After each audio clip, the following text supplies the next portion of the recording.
ED यानी कि प्रवर्तन निदेशालय कोडीन कफ सिरप मामले को लेकर के उत्तर प्रदेश के 25 से ज़्यादा ठिकानों पर इस वक्त छापेमारी कर रही है।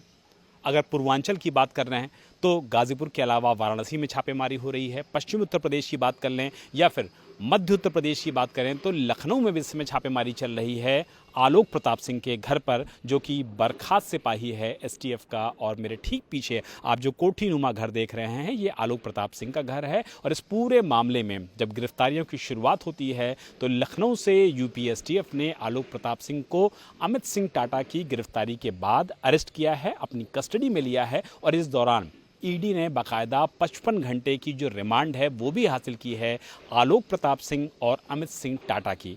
ईडी अब दोनों ही आरोपियों को आमने सामने बैठा करके पूछताछ करेगी। बाकी आरोपी जो गिरफ्तार किए गए हैं उनसे उनके आर्थिक लेन देन के बारे में जानकारी लेगी। साथ ही इस पूरे सिंडिकेट में किस तरीके से आलोक प्रताप सिंह, अमित सिंह टाटा अपनी उपयोगिता को साबित करते थे, तभी उनको 5 लाख के बदले 22 से 25 लाख रुपए की बड़ी रकम मिलती थी।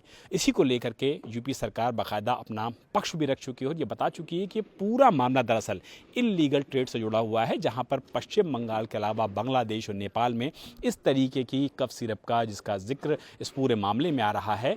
आलोक प्रताप सिंह, अमित सिंह टाटा को इस बात की जानकारी थी कि ये कफ सिरप बाकायदा नशीले पदार्थ के तौर पर इस्तेमाल हो रही है और इसके इल्लीगल ट्रेड में अगर ये लोग इन्वॉल्व थे तो अपने आप में समझा सकता है कि ये पूरा मामला किस तरीके से उत्तर प्रदेश के अलग अलग जनपदों से जुड़ा हुआ है, देश के 6 से ज़्यादा राज्यों से जुड़ा हुआ है।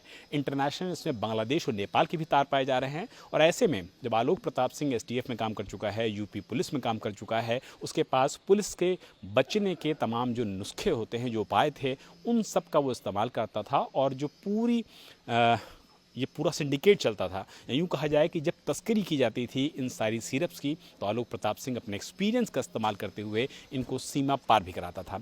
इसीलिए यूपी एसटीएफ इस पूरे मामले में इन्वेस्टिगेशन कर रही है। लेकिन ईडी के सामने चुनौती है इस पूरे सिंडिकेट तक पहुंचना, इस सिंडिकेट के मायाजाल को समझना और ये भी समझना कि 5 लाख रुपए लगा करके भला 22 से 25 लाख रुपए महज कुछ दिनों में कैसे कमाए जा सकते हैं। इसीलिए इस पूरे इल्लीगल ट्रेड को 2000 करोड़ रुपए से ज़्यादा का आंका जा रहा है। और इसीलिए प्रवर्तन निदेशालय इस पूरे मामले में इन्वेस्टिगेशन कर रही है, जांच कर रही है। जांच के बाद पूरे मामले का सच सामने आ पाएगा कि आखिर अमित प्रताप सिंह और बाकी सारे लोग किस तरीके से इस गोरख धंधे में शामिल थे और इस पूरे गोरख धंधे में, या यूँ कहा जाए कि इस पूरे सिंडिकेट में इनकी क्या भूमिका थी कफ सिरप को लेकर के।